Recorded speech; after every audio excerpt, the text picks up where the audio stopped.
আছিল এতিয়া উপাৰ্জনৰ কাৰণে এতিয়া কি হ'ব মই এতিয়া ছোৱালীজনী কেনেকৈ কি কৰিম কেনেকৈ ডাঙৰ কৰিম মানে ক'বলৈ ভাতে নাই আৰু কি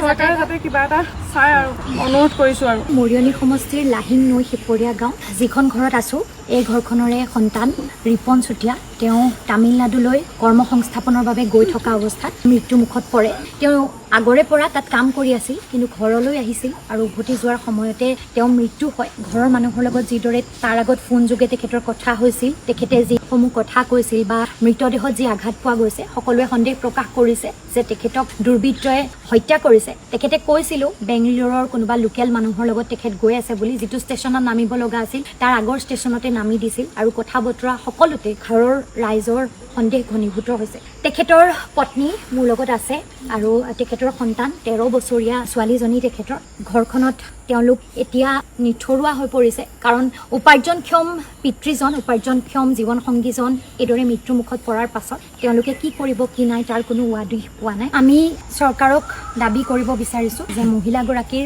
এটা প্ৰকৃত সংস্থাপন তেখেতৰ শিক্ষাগত অৰ্হতা অনুযায়ী যিদৰে তেখেতক সংস্থাপিত কৰিব পৰা যায় এই ক্ষেত্ৰত চৰকাৰে কিবা এটা ব্যৱস্থা লওক লগতে আমি চৰকাৰক অনুৰোধ কৰিব বিচাৰিছোঁ যে এই ছোৱালীজনী তাই 13 বছৰ হৈছে স্কুলত পঢ়ি আছে অনাগত জীৱনৰ বাবে এই ছোৱালীজনীৰ শিক্ষা তাই ভৱিষ্যতৰ সংস্থাপনৰ দিশত তাইক সুযোগ্য এগৰাকী উপযুক্ত মহিলা কৰি যাতে তাই শিক্ষিত স্বাৱলম্বিত হ'ব পাৰে তাৰ বাবে তাইৰ সম্পূৰ্ণ দায়িত্ব চৰকাৰে লওক লগতে এতিয়ালৈকে ইয়াত কোনো চৰকাৰৰ প্ৰতিনিধি অহা নাই গতিকে আমি এই কথাটো স্পষ্টকৈ চৰকাৰক ক'ব বিচাৰোঁ যে চৰকাৰৰ প্ৰতিনিধি আহি এনেধৰণৰ ঘটনা য'ত সংঘটিত হৈছে সেইসকল মানুহৰ মনৰ কথা বুজ লৈ তাক সমাধানৰ সূত্ৰ কিদৰে উলিয়াব পাৰি এই কথাবোৰত গুৰুত্ব দিয়ক আৰু লগতে এনেধৰণৰ ঘটনাবোৰৰ উচিত তদন্ত কৰক এতিয়ালৈকে আচলতে এই কেছটোৰ ক্ষেত্ৰত অসম চৰকাৰে কি পদক্ষেপ ল'লে বা অনাগত দিনত তামিলনাডুত যিটো কেছ ৰেজিষ্টাৰ হৈছে এই কেছটোৰ ক্ষেত্ৰত তামিলনাডু গভৰ্ণমেণ্টে বা তামিলনাডু পুলিচে ভালদৰে ইনকুৱাৰী কৰিবনে ইনভেষ্টিগেশ্যন কৰিবনে দোষীয়ে শাস্তি পাবনে এই কথাবোৰ তেতিয়াহে আমি উত্তৰ পাম যেতিয়া অসম চৰকাৰে সেই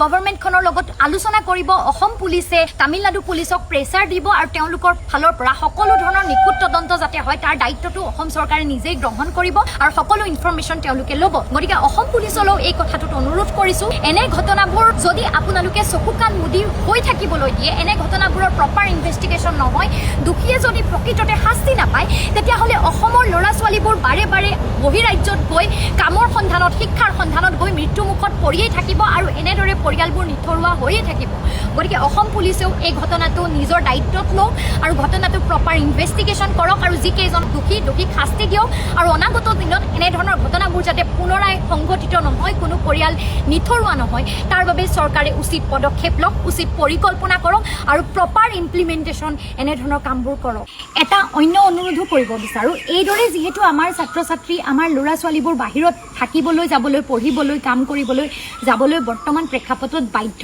কাৰণ শিক্ষা ব্যৱস্থাই হওক বা আমাৰ কৰ্মসংস্থাপনৰ ক্ষেত্ৰতে হওক আমাৰ ইমান সুযোগ অসমত নাই এনেধৰণৰ ছাত্ৰ ছাত্ৰীসকল যুৱক যুৱতীসকল বাহিৰত শিক্ষা বা কামৰ কাৰণে যাব সময়ত তেওঁলোকৰ যাতে প্ৰপাৰ MOU কৰা হয় ষ্টেট গভৰ্ণমেণ্টৰ লগত অসম চৰকাৰৰ যাতে তেওঁলোক নিৰাপত্তাহীনতাত ভুগিব লগা নহয় নিৰাপদে তাত কাম কৰিব পাৰে আৰু প্ৰপাৰ ইনভেষ্টিগেশ্যন এনেধৰণৰ কথাসমূহত হয় লগতে তেওঁলোকৰ লাইফ ইঞ্চুৰেঞ্চ হেল্থ ইঞ্চুৰেঞ্চৰ প্ৰসংগবোৰো যাতে চৰকাৰে গুৰুত্ব সহকাৰে লৈ আলোচনা কৰে অনাগত দিনত আমি আশা কৰোঁ যে আমাৰ ল'ৰা ছোৱালীবোৰ আমাৰ যুৱক যুৱতীসকল এইদৰে মৃত্যুমুখত পৰিবলগীয়া নহওক এইদৰে এওঁলোক নিথৰুৱা হ'ব লগা নহওক মোৰ লগত তেখেতৰ সহধৰ্মিনী আছে এই সময়ত মই জানো যে তেখেতেও যথেষ্ট কষ্টত আছে কিন্তু তেখেতে ধৈৰ্য ধৰিছে নিজৰ ছোৱালীজনীৰ বাবে তেখেতকো তেখেতৰ মনৰ দুখাৰ কথা ক'বলৈ অনুৰোধ জনাইছোঁ চৰকাৰক যদি কিবা দাবী কৰে আপুনি কি ক'ম আৰু ক'বলৈ ভাষা নাই মানে এনেকুৱা যাতে কাৰো লগতে নহওক চৰকাৰলৈ এটা অনুৰোধ উচিত মানে এইটো তদন্ত হ'ব লাগে কি হ'ল আচলতে ঘটনাটো মোৰ লগত এতিয়া এনেকুৱা হ'ল আৰু যাতে কাৰো লগত এনেকুৱা নহওক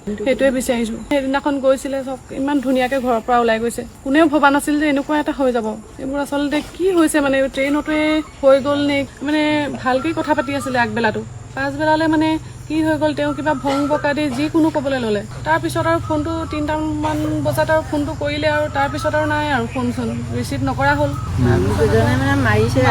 মানুহে মাৰিছেও কৈছে ফোনত মোক কৈছে আচৰিছে বোলে মোক মাৰিছে তেনেকে বুলি কৈছে এতিয়া আমিতো ওচৰৰ পৰা দেখা নাই কি হৈছে মানে মোক লৈ যোৱাহি মই যাব নোৱাৰো আমাৰ গাঁৱৰ এজন হ'লে ফোনো কৰিলে বুলি কৈছে মোক বোলে গাড়ীখন লৈ আন মোক লৈ যাহি তেনেকে বুলি মই বোলে মৰিয়নিত আছো তেনেকে বুলি কৈছে তেওঁ এফালে সেই জেলাইপাতে নেকি সেইডোখৰ জেগাত তাৰ পৰা ফোন কৰিছে তেনেকুৱা যাতে কাৰো লগতে নহওক চৰকাৰলৈ আমগুৰিত আছো যাব পৰা নাই লৈ যাওক